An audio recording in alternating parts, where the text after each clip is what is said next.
예수 그리스도의 복음이란 무엇인가? 다시 한번 이 주제로 로마서의 서론을 한번 생각해 보십시다. 오늘 많이 반복되어지는 단어, 예수 그리스도, 복음. 예수 그리스도는 하시는 모든 일들이 우리에게 굿뉴스, 좋은 소식입니다. 각자 형편에 따라 좋은 소식은 다를 수 있습니다만은 누구든지 모든 사람에게 가장 좋은 소식은 죽음을 이기는 것, 영생복락을 누리는 것, 가장 능력이고 권세 있는 하나님을 아버지라고 부르는 것, 아마 그것이지 않을까라고 생각을 합니다. 복음은 능력이라고 우리에게 소개했습니다. 그 능력인 복음도 오늘 1절로 7절 말씀을 살펴보면 그렇게 엄청난 하나님의 능력인 복음이신 예수 그리스도인데 그 예수 그리스도에게도 사람이 필요하다라고 이렇게 말씀을 합니다. 하나님이신 예수님도 사람이 필요합니다. 하나님도 사람이 필요해서 하나님의 형상대로 지음받은 사람을 만드셨습니다. 어떤 사람이 필요합니까? 종이 되어주는 사람. 주인이 뭐라고 말씀하면 그대로 곧바로 즉시 순종하며 따를 수 있는 사람이 필요하답니다. 그렇게 쓰임받을 수 있는 사람을 하나님의 아들 예수 그리스도는 부르신답니다. 그 부르심을 받은 사람 중에 나는 평생 당신을 주인으로 모시고 살겠습니다라고 말하는 종, 그 종된 사람 중에 오늘 자기 자신을 소개하면서 나 바울은 예수 그리스도의 종으로 부름을 받았습니다. 선택을 받았습니다. 실제로 종으로 그렇게 쓰여졌습니다. 출애굽기 21장을 보면 히브리 사람의 종에 대한 규정이 있습니다. 형편이 어렵고 힘들어서 내가 어떤 집에 종으로 팔려갔는데 6년을 종살이를 했습니다. 7년째 되면 다시 본래 모습으로 돌아가게 되는데 6년을 주인하고 살아봤더니 내가 자유롭게 사는 것보다 이 주인과 함께 내가 종으로 사는 것이 좋겠다라고 생각을 해서 종이 주인을 선택하는 제도, 히브리 사람들의 종의 제도입니다. 일반적인 세상은 주인이 종을 선택합니다만은 히브리 사람은, 유대인들은 종이 주인을 선택합니다. 오늘 바울은 예수 그리스도에 관하여 듣고 만나보고 난 다음에 나는 기꺼이 당신의 종으로 살겠습니다. 이렇게 고백하는 사람, 복음을 위하여, 하나님의 능력인 복음을 위하여 내가 종이 된다면 그 엄청난 하나님의 능력 누가 쓸 수 있습니까? 종된 사람이 쓸 수 있습니다. 하늘과 땅의 모든 권세를 다 가진 예수님의 종이 된다면 하늘과 땅의 모든 권세를 가진 예수님이 시키는 대로 하면 나는 그 하늘과 땅의 모든 권세를 쓸 수 있는 위치, 그런 형편이 되어지는 것입니다. 그리고 언제 어디서든지 누구에게든지 가라고 하면 가는 종이 필요하답니다. 오늘 그것을 사도라고 말씀을 합니다.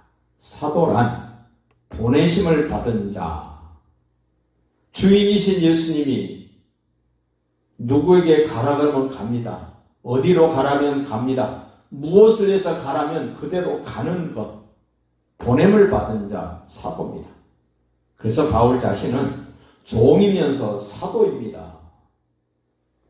여러분과 저도 하나님의 복음, 능력을 가진 구원받은 사람이라면 이 두 가지 성격의 모습, 종이면서 사도, 사도면서 종, 우리는 주인의 말에 전적으로 순종할 수 있는 그런 사람으로 하나님이 찾고 계시고 쓰고 싶어 하시는 그런 사람으로 택정함을 입었다. 그 역할을 제대로 감당하는 우리 모두가 될 수 있기를 원합니다. 그러면 2절 다시 소개합니다. 이 복음은 역사성이 있다고 말합니다. 꾸며낸 이야기, 신화는 역사성이 없습니다. 어느 날 갑자기 어떤 글로, 어떤 내용으로 발표해버리는 것이 신화입니다. 그런데 예수 그리스도의 복음은 어느 날 갑자기 되어진 것이 아니고 역사성이 있는 하나님의 복음이다. 이렇게 소개를 합니다. 2절 봅니다. 이 복음은 하나님이 선지자들을 통하여 그의 아들에 관하여 성경이 미리 약속한 것입니다. 구약의 여러 선지자들, 사무엘부터 시작해서, 아니 모세로부터 시작해서 말라기까지 여러 선지자들을 통하여 약속하신 그 예수 그리스도, 역사 속에서 하나님이 어떻게 예수님을 나타내 주셨는지, 하나님의 복음의 핵심 역할이신 예수 그리스도가 어떤 분이고 무슨 일을 하실 것인가를 역사 속에 점진적으로 나타내 주셨던 그 예수, 선지자들을 통하여 미리 약속하신 것이다. 얼마나 체계적인가, 얼마나 진실한가, 얼마나 확실한가를 이 역사 속에서 보여주신 예수 그리스도의 복음. 한 번 더 설명합니다. 그 예수 그리스도는 3절입니다. 육신으로는 다윗의 혈통에서 나셨습니다. 하나님이 사무엘하 7장에서 다윗이 어느 날 이스라엘의 왕이 되고 난 다음에 자기는 잘 지어진 궁궐에서 살고 있는데 자기를 왕 삼아주신 여호와 하나님을 생각할 때 하나님의 집은 텐트인데, 천막인데 그 위대하시고 영광스러운 하나님이 천막 속에 계신다? 나는 하나님에 비해서 별거 아닌데 나는 잘 지어진 궁궐에 산다? 도저히 견딜 수 없어서 하나님의 사람인 나단 선지자에게 이렇게 고백을 합니다. 내가 하나님의 집을 지어드리겠습니다. 저 천막 텐트 속에 있는 하나님에 대한 내 마음, 내 생각, 내 느낌, 내 감정으로는 이대로 있으면 안 되겠다는 생각이 들어서 저 텐트 속에 있는 하나님께 내가 멋진 집을 지어드리겠습니다. 라고 고백을 하자 하나님이 깜짝 놀라십니다. 내가 언제 어느 집안 누구에게 내 집을 지어달라고 말한 적이 있느냐? 없다는 말입니다. 그런데 어떻게 다윗이라는 사람이 내 집을 지켰다고 말을 하느냐? 그리고 하나님이 사무엘하 7장에 다윗과 맺은 언약, 네 혈통에서 왕위가 끊어지지 않을 것이고 네 후손 중에서 양떼 가운데 목자가 나올 것이고, 지금 예수님에 관한 말씀을 그 사무엘하 7장에서 하신 겁니다. 그래서 다윗의 혈통에서 예수님이 나셨다. 이 역사성 중에 역사성입니다. 저와 여러분도 역사 속에서 태어났습니다. 그리고 역사 속에 살고 있습니다. 그리고 역사 속에서 죽을 것입니다. 예수 그리스도의 복음은 확실하고도 분명한 역사성을 가지고 있습니다. 그러면서 또 하나, 그 예수 그리스도는 4절 봅니다. 성결의 영으로는 죽은 자들 가운데서 부활하셨다. 그 예수 그리스도의 복음은 육신적인 혈통적인 눈에 보여지는 것으로만 되는 것이 아니라 성결의 영으로는 영적인 내용도 있는데 그분이 죽은 자 가운데서 3일 만에 부활하심으로 하나님의 아들로 확정되었고 선포되었다. 이렇게 우리에게 소개를 합니다. 죽은 자 가운데서 부활했습니다. 그 일로요, 예수 그리스도는 하나님의 아들이셨는데 그 일로 더욱더 확고하게 확증되어서 변개할 수 없도록 하나님의 아들로 선포되셨습니다. 이 예수 그리스도에게 사람이 필요하답니다. 순종할 수 있는 사람, 사랑할 줄 아는 사람, 그 예수님이 보내면 언제 어디서든지 누구에게든지 가서 예수님이 하신 말씀을 전할 수 있는 종 같은 사람, 보냄을 받은 사도 같은 사람이 필요하답니다. 그렇게 쓰여질 사람을 5절에 보십시오. 그로 말미암아 예수 그리스도로 말미암아 우리가 은혜를 받았습니다. 종될 사람, 보냄을 받은 사도의 직분을 감당해야 될 사람은 반드시 예수 그리스도로부터 받은 것이 있어야 됩니다. 여러분은 예수님으로부터 뭘 받으셨습니까? 오늘 소개합니다. 은혜를 받았다 그럽니다. 은혜란 받을 자격이 없는데 거저 주신 선물을 받은 것입니다. 하나님을 신뢰할 수 있는, 아버지라고 부를 수 있는 은혜, 예수를 주인으로 왕으로 인정하며 고백할 수 있는 은혜, 아버지 집에서 영생 복락을 누릴 수 있는 그 은혜를 받았습니다. 하나님의 자녀가 되는 것은 은혜가 아니면 불가능합니다.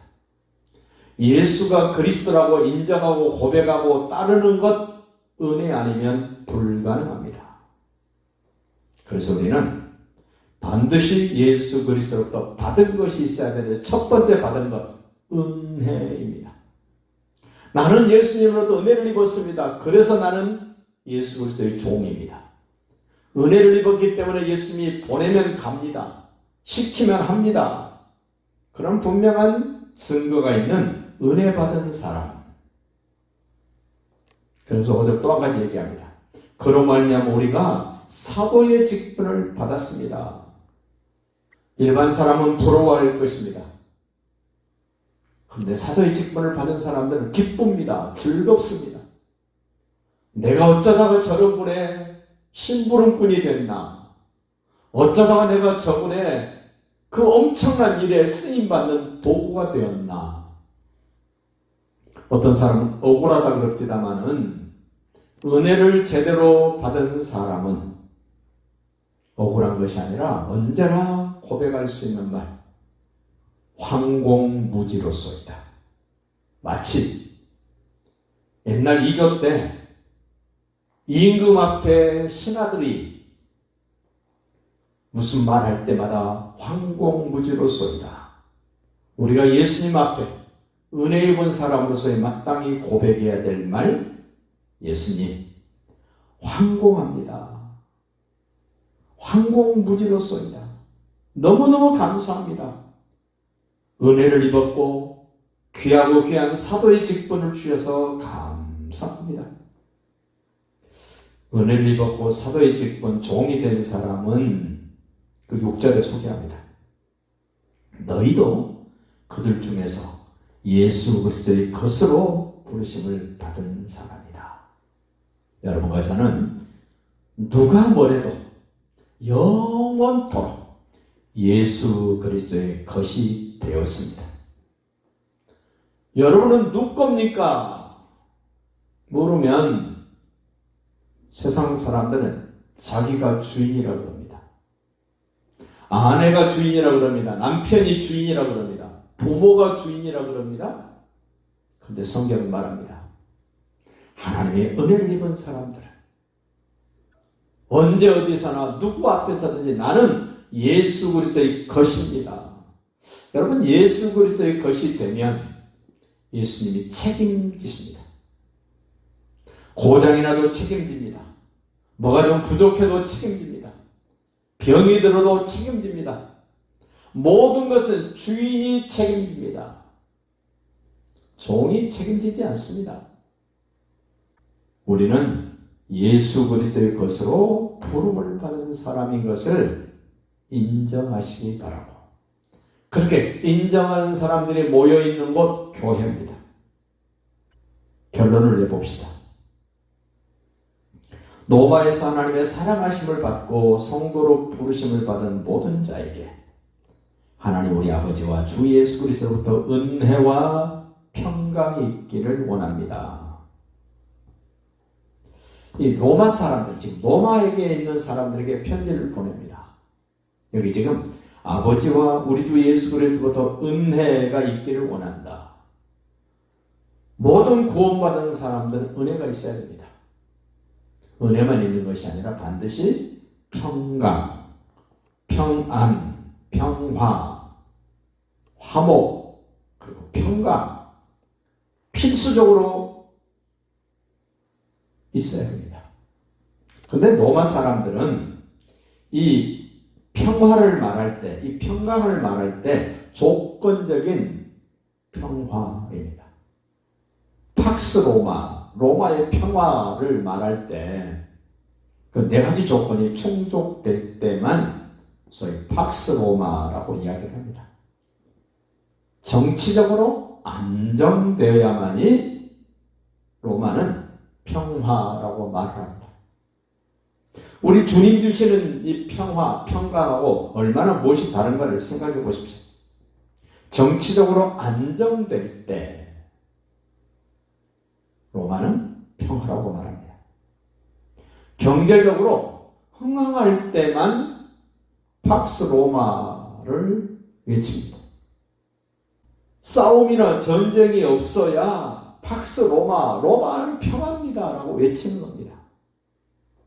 자기 자신과의 갈등, 이웃과의 갈등, 그 어떤 갈등도 없어야 로마의 평화라고 외칩니다.